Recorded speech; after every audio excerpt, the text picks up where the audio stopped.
Well, hello everyone. Here's the announcement.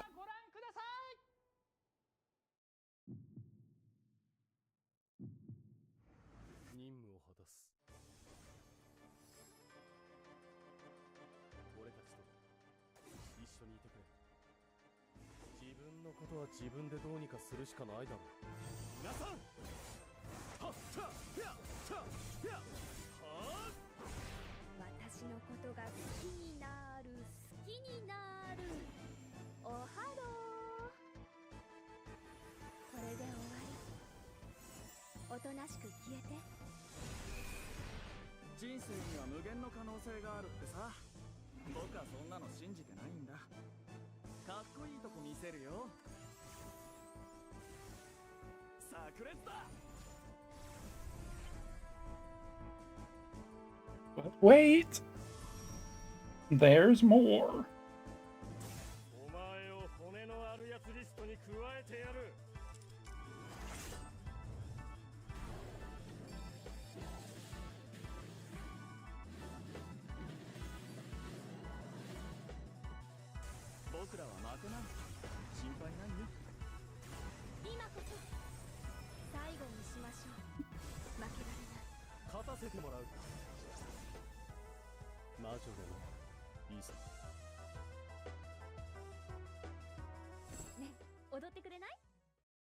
Alright, so starting as of the August 24th, we are going to be getting the Final Fantasy VIII collaboration. That's right, just because it is, still a little bit away from the 4th anniversary. Apparently that is not stopping them. We are actually getting a brand new numbered Final Fantasy entry into the Wotv family. So let's talk about everything that was announced tonight.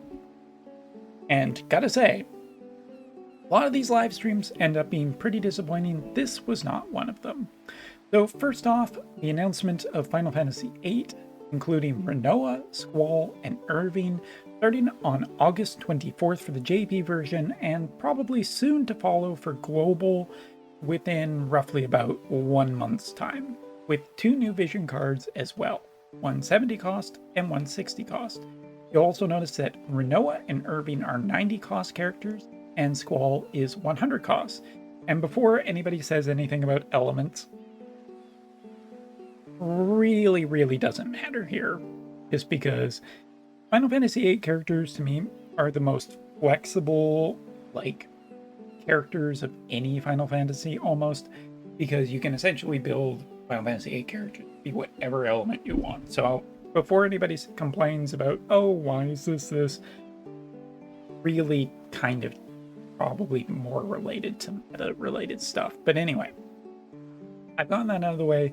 So starting on the 24th, the first little batch of FF8 content includes Renoa, whose first copy is free for every player in the game, and Squall, who is going to be a banner character, with a vision card that is also coming out. I would assume that this is a job related to VC, but at this time, don't think that they really gave us much in the way of details about this.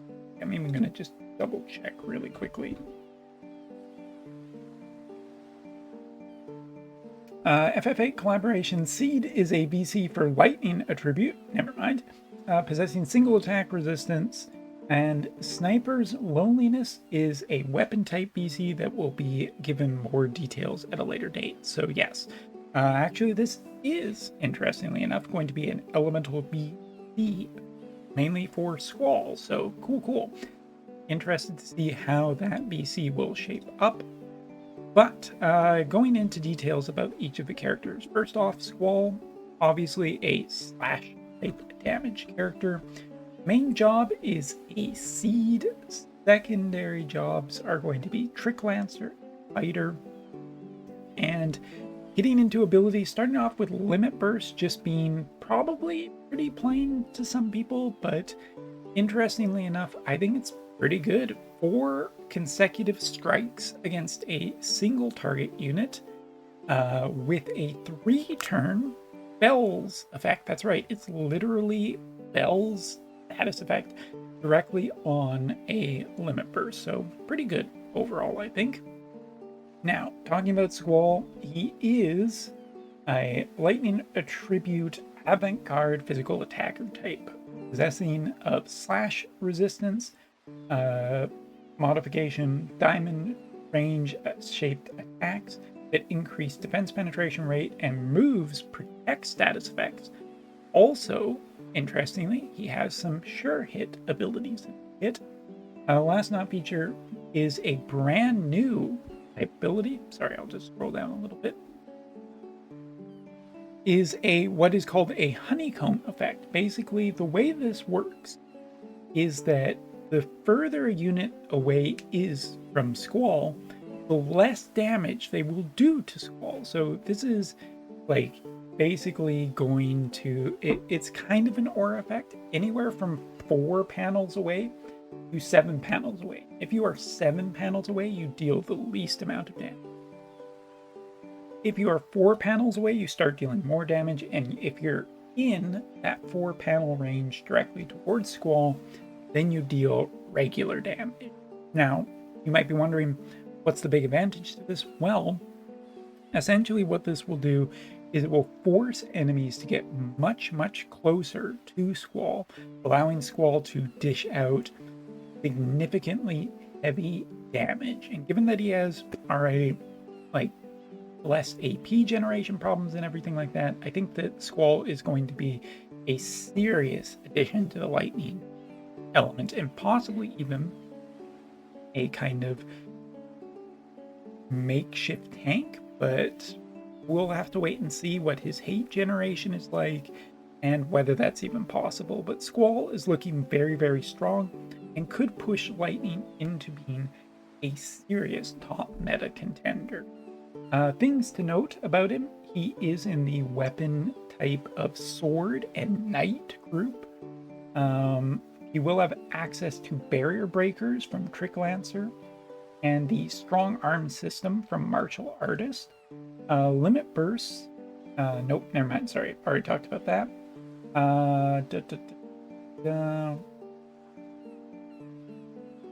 It is possible to increase resistance with support abilities, guts re-raise, and barrier not possible.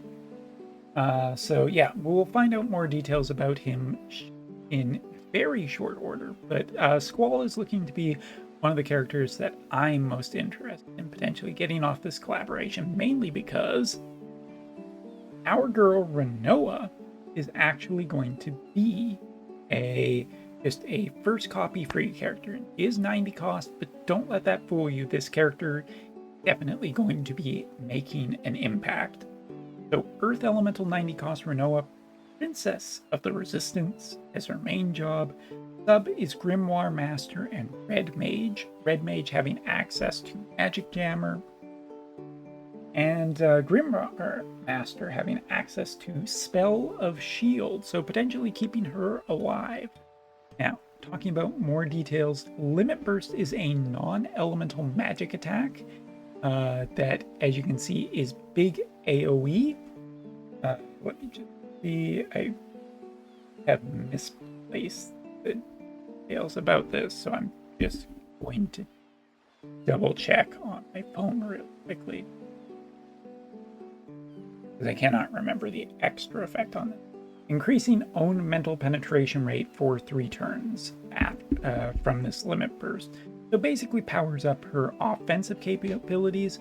But the interesting thing is that Renoa is actually a healer support type character with the AI closest to Velis or Barris or Velis.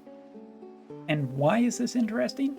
Well, because she's essentially an Earth Elemental 90 cost Velis. That's right. He does have some healing abilities. Bottom left, you can see, is a long range, single target HP heal that also boosts speed. Top right is a haste ability that can not only cast haste, but actually modifies modifies hatred on the target as well. So when the haste status effect is on a target, it will actually reduce the hate on that unit too. So kind of interesting combination.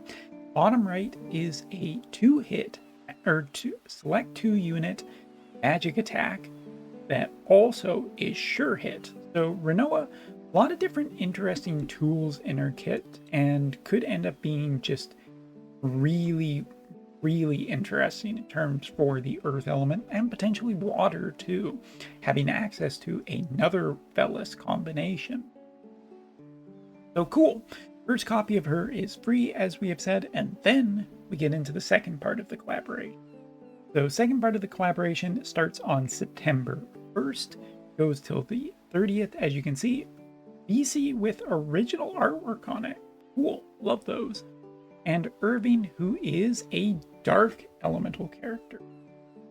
Now, starting off, Irving's main job is Confident Sniper. Subjobs are Hunter and Viking.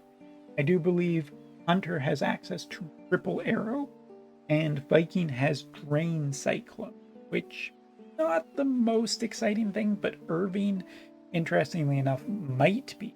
And yes, I'm doing a quick translation check.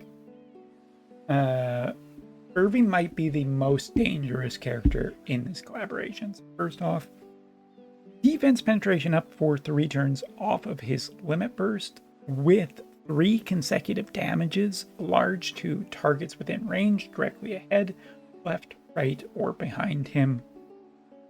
Now, this character is classified as being basically a ranged damage dealer. Mid-level physical attacker with dark attribute, he can demonstrate damage while lowering opponent's resistance with shooting resistance down attacks, single resistance down attack, as well as also features a certain buff that is similar to Bards. That's right, you can actually have, if a character is around this character when he activates his bottom right ability, which also increases attack, agility, and gives, just some support to allies, this ability will also create a follow-up attack if other units attack and are within a certain time into AoE, similar to Glassy and Bards. And yeah, I want to just talk really quickly. I think Vincent might end up being the most powerful character on the F8 banners, just because of a couple of things. One, he's in the dark element, which is still basically the strongest element in the game.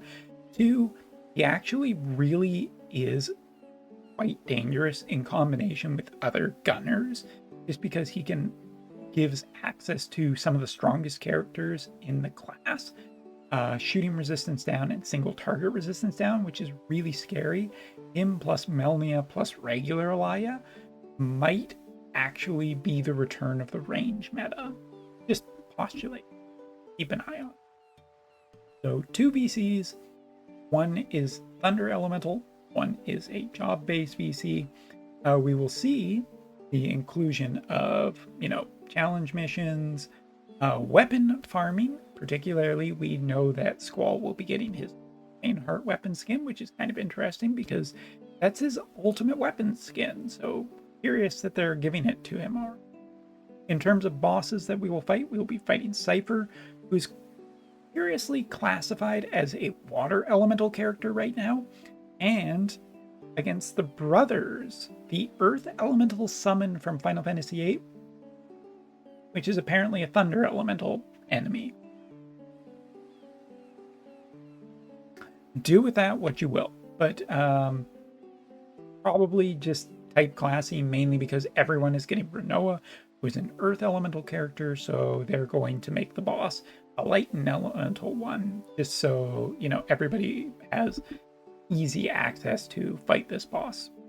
Next up, there will be a box event where we will be getting a mini Ragnarok of all things, which is just super cool, and I'm super happy to see, and very curious how it will power up each of the FF8 characters.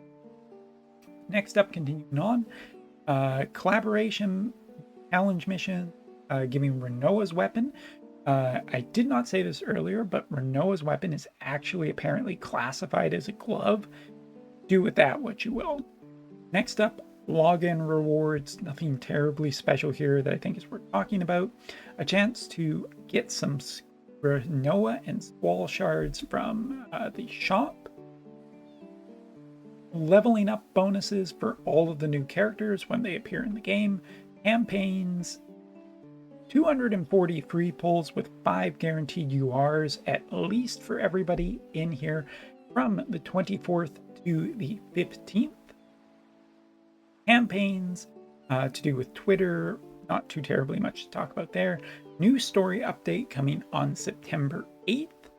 And just when we thought everything was over, Ashes of the Apocalypse, which is another story 3, was announced starting on September 15th for JP, probably shortly to follow after for global or the worldwide version.